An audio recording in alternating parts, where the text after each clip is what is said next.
Bismillahirrahmanirrahim. Assalamualaikum warahmatullahi wabarakatuh.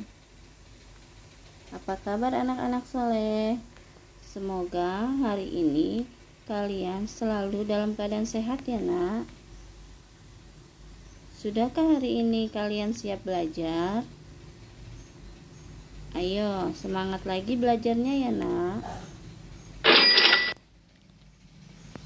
Pelajaran materi agama hari ini kita akan mempelajari tentang meraih kesuksesan dengan optimis, ikhtiar, dan tawakal.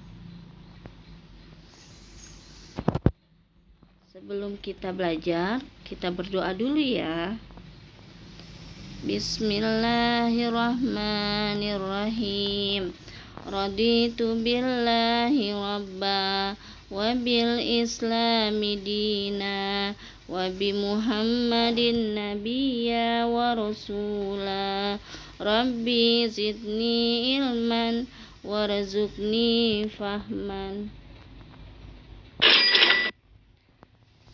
Oke, sebelum kita memasuki materi yang akan kita bahas hari ini, mari kita perhatikan peta konsep yang ada pada layar. Materi peta konsep saat ini kita akan membahas tentang optimis, ikhtiar, dan tawakal. Pembahasan pertama kita akan mempelajari tentang apa itu arti optimis. Kemudian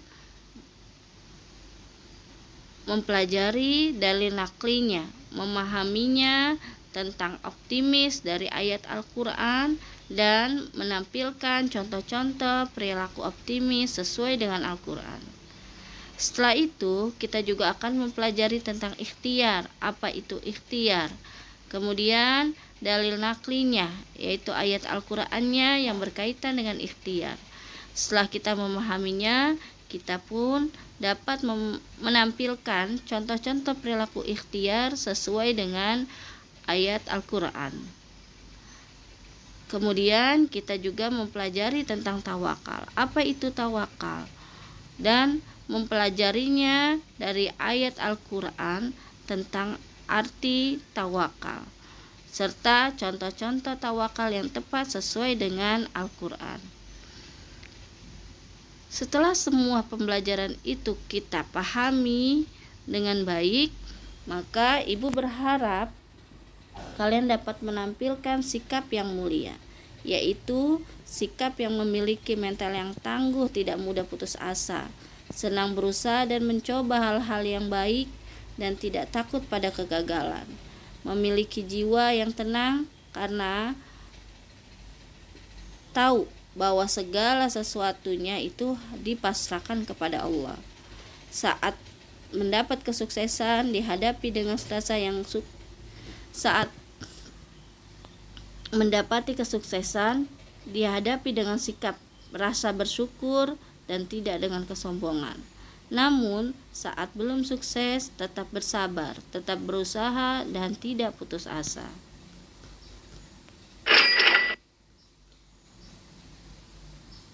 Pembahasan pertama, kita akan menyimak dan mempelajari tentang ayat Al-Quran berkaitan dengan surat Az-Zumar ayat 53. Perhatikan baik-baik ya nak bacaannya dan disimak. Bismillahirrahmanirrahim. Qul ya ibadiyalladzina asrafu ala anfusihim la taqnatu min rahmatillah innallaha yaghfiruz dzunuba jami'a innahu huwal ghafurur rahim. Artinya, katakanlah wahai hamba-hambaku yang melampaui batas terhadap diri mereka sendiri, janganlah kamu berputus asa dari rahmat Allah. Sesungguhnya Allah mengampuni dosa-dosa semuanya.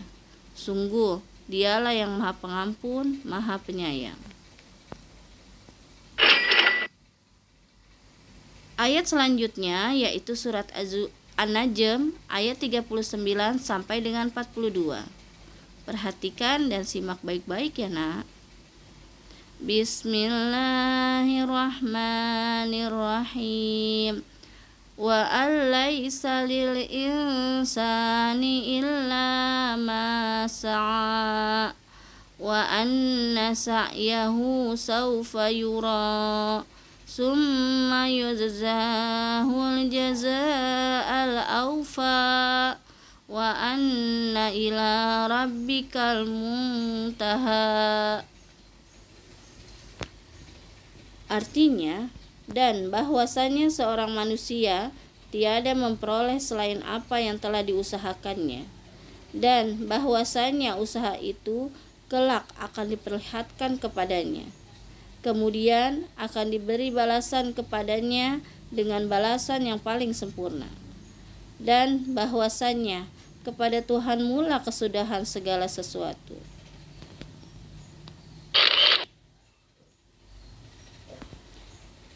Ayat selanjutnya yaitu surat Ali Imran ayat 159.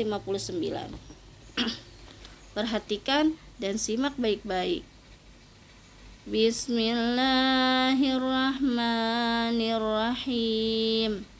Fabima rahmatim minallahi linta lahum walau kunta fazzan ghalizal qalbi lanfaddu min haulik fa'fu anhum wastaghfir lahum wasyawirhum fil amr fa idza azamta fatawakkal 'ala Allah innallaha yuhibbul mutawakkilin.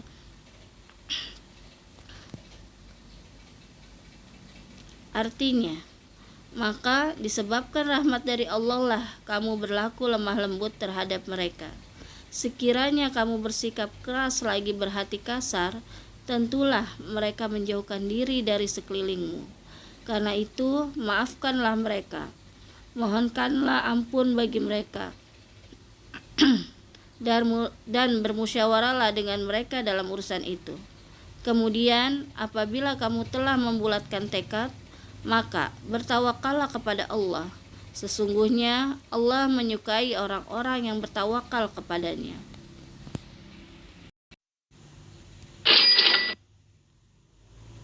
Pembahasan selanjutnya kita akan mempelajari tentang optimis. Apa itu optimis? Optimis adalah orang yang selalu berpengharapan baik dalam menghadapi segala hal atau persoalan. Bagi seorang muslim dan muslimat yang optimis akan selalu berprasangka baik terhadap Allah Subhanahu wa taala dan akan selalu meningkatkan kualitas hidupnya. Sedangkan kebalikan dari optimis yaitu sifat pesimistik.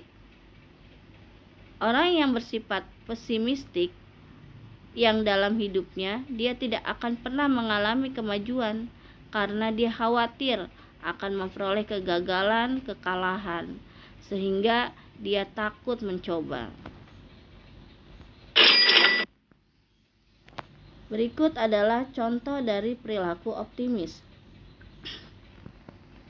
Pertama, orang yang optimis berani menggali hal-hal yang positif dari pengalaman masa lalunya. Jadi apa yang menjadi masa lalunya, diambillah hal-hal yang positif itu sebagai pembelajarannya. Menata ulang target yang ingin dicapai. Apa yang ingin dia capai, dia lakukan dengan usaha yang terbaik. Memecahkan target yang besar menjadi target-target kecil yang segera dapat dilihat keberhasilannya. Selalu bertawakal kepada Allah setelah dia melakukan ikhtiar. Mengubah cara pandangnya terhadap kegagalan. Yakin bahwa Allah akan menolongnya dan memberi jalan keluar. Pembahasan selanjutnya tentang ikhtiar. Apa itu ikhtiar? Ikhtiar adalah usaha sungguh-sungguh dalam memilih atau mewujudkan apa yang dikehendaki. Ikhtiar yang terbaik menurut Imam Malik adalah bahwa sesungguhnya rezeki itu datang tanpa sebab. Cukup dengan tawakal yang benar kepada Allah, niscaya Allah akan memberikan rezeki. Lakukan yang menjadi bagian kita, selanjutnya biarkan Allah mengurus yang lainnya. Nah, jadi ikhtiar itu apa yang kita lakukan, apa yang kita inginkan, kita usahakan dengan sungguh-sungguh.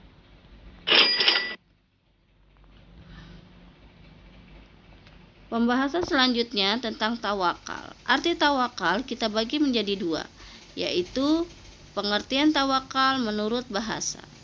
Kata tawakal berasal dari bahasa Arab, yaitu tawakkala, yatawakkalu, tawakkulan.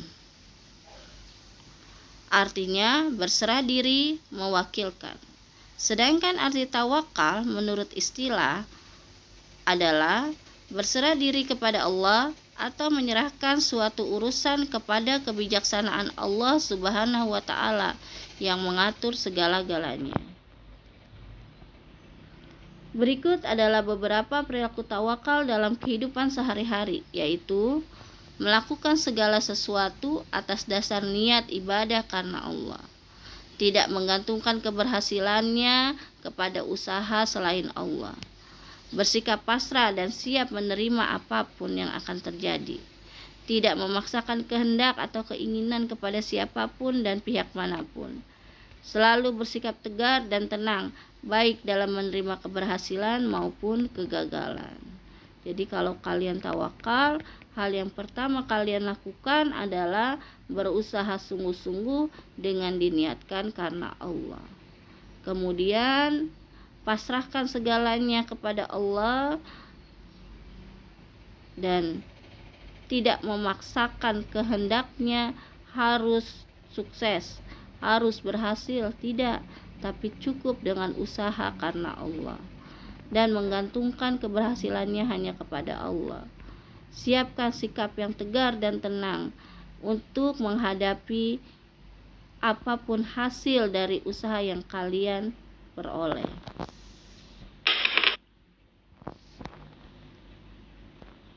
Pembahasan selanjutnya yaitu kita akan membahas tentang isi kandungan surat Az-Zumar surat ke-39 ayat 53.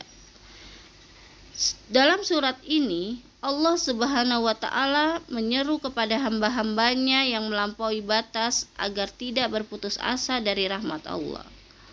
Perbuatan apa sih yang melampaui batas itu? Yaitu perbuatan dosa, perbuatan yang melanggar hukum-hukum Allah Subhanahu wa Ta'ala. Karena setiap perbuatan yang melanggar ketentuan Al-Quran dan hadis adalah perbuatan melampaui batas atau disebut juga perbuatan dosa. Berputus asa dari rahmat Allah Subhanahu wa Ta'ala termasuk sikap yang tercela. Bagi seorang mukmin, kita harus selalu optimis akan mendapatkan rahmat Allah Subhanahu wa Ta'ala. Karena kita yakin rahmat Allah Subhanahu wa Ta'ala hanya akan diberikan kepada mereka yang bersungguh-sungguh mendekatkan diri kepada Allah. Jika sikap optimis ini sudah tertanam dalam diri seseorang, maka kesuksesan hidup pun akan mudah diraihnya. Kesulitan bukan hal yang menakutkan, tapi dicarikan solusi terbaik. Allah mengajarkan kepada kita untuk senantiasa beristighfar, karena bisa jadi apa yang kita usahakan pernah kita lakukan dosa yang tidak sengaja. Dosa kepada Allah bisa diampuni dengan cara memohon ampun kepada Allah Subhanahu wa Ta'ala dengan bertaubat dan menyesali perbuatan dan berjanji tidak akan mengulanginya lagi serta mengikutinya dengan kebaikan dan juga memperbanyak bacaan istighfar kepada Allah karena Allah memiliki sifat Maha Pengampun dan Maha Penyayang. Sedangkan dosa kepada sesama manusia dilakukan dengan adanya permintaan maaf kepada orang yang bersangkutan.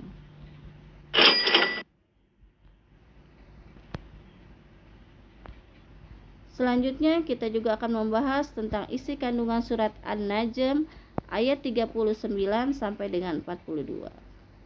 Dalam surat An-Najm ini Allah berjanji akan memberi balasan sempurna kepada orang yang mau berusaha keras Setiap usaha atau ikhtiar untuk memenuhi kebutuhan hidup hendaknya hanya diniatkan karena Allah semata. Allah akan mengaruniakan pahala yang berlipat ganda kepada mereka. Pahala tersebut akan menjadi bekalnya meraih kebahagiaan di akhirat nanti. Kebaikan yang telah dilakukan akan dibalas dengan surga. Surga ini merupakan balasan yang sempurna dari Allah bagi hamba-hambanya yang soleh.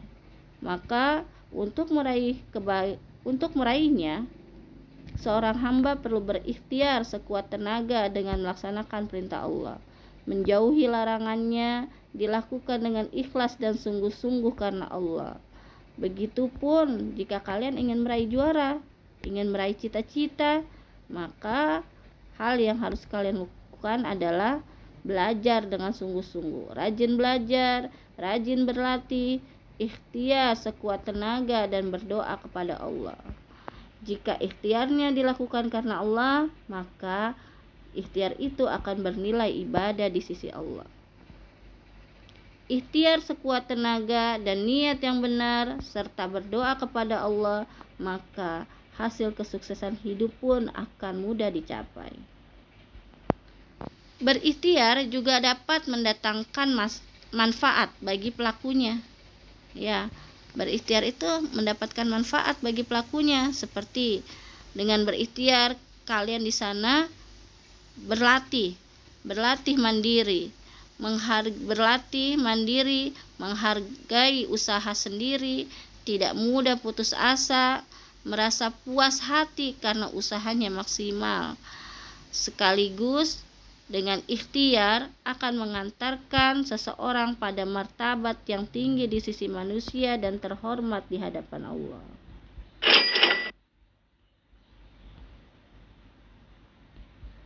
Isi kandungan surat Al-Imran ayat 159, ayat ini mengandung pesan dan pernyataan dari Allah untuk kita mencontoh pribadi Rasulullah, pribadi yang lemah lembut, santun, dan berbudi pekerti luhur. Semua pribadi itu merupakan rahmat dari Allah yang dapat mengantarkan kita dekat kepada Allah dengan melaksanakan perintah dan menjauhi larangannya. Dan dalam surat ini Allah juga melarang kita bersikap keras dan kasar, karena sikap yang keras dan kasar ini hanya akan menyemai permusuhan.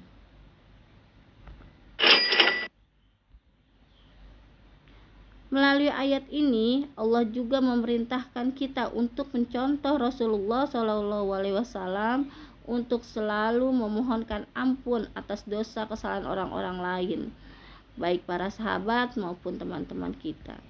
Dan kita selalu membudayakan sikap saling memaafkan agar dapat menampilkan kehidupan yang tenang dan harmonis sehingga terciptanya kerukunan. Kita juga memberikan doa terbaik kepada orang lain, yaitu mendoakan mereka untuk Allah ampuni segala dosa-dosanya. Meskipun Rasulullah orang yang paling sempurna, beliau juga mengajak para sahabatnya untuk bermusyawarah dalam mengambil segala keputusan. Hendaknya kita pun melakukan seperti itu, karena tujuan dalam bermusyawarah adalah mencari solusi terhadap masalah, solusi terbaik untuk kita ambil secara bersama-sama dan menjadikan keputusan yang mufakat. Kita jalankan hasil musyawarah tersebut dengan penuh tanggung jawab dan bertawakal kepada Allah. Sungguh Allah mencintai orang-orang yang bertawakal. Oke, kesimpulan dari materi ini yang telah kita bahas tadi adalah: pertama, optimis adalah sikap orang yang selalu berpengharapan baik dan menghadapi segala hal atau persoalan. 2. Ikhtiar adalah usaha sungguh-sungguh dalam memilih atau mewujudkan apa yang dikehendaki. 3. Tawakal adalah berserah diri atau menyerahkan urusan kepada kebijaksanaan Allah Subhanahu wa Ta'ala yang mengatur segalanya. 4.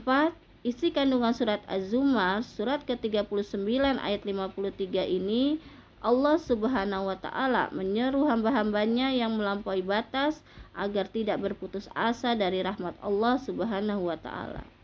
Kelima, isi kandungan surat An-Najm surat ke-53 ayat 39 sampai dengan 42 bahwa Allah berjanji akan memberi balasan sempurna bagi orang-orang yang mau berusaha. Keenam, isi kandungan surat Ali Imran surat ketiga ayat 159 ini berisi perintah Allah untuk berlaku lemah lembut, memaafkan kesalahan orang lain, memohonkan ampun untuk orang lain, bermusyawarah dan bertawakal kepada Allah Subhanahu wa Ta'ala. Alhamdulillahirabbil alamin, telah selesai pembahasan materi hari ini. Semoga bermanfaat untuk kalian, dan jika ada pertanyaan dari materi yang belum kalian pahami, silahkan bertanya pada ibu. Naik delman pergi ke kota, jangan lupa membeli alpukat. Demikian pembelajaran kita, semoga bisa bermanfaat. Wabillahi taufiq wal hidayah. Wassalamualaikum warahmatullahi wabarakatuh.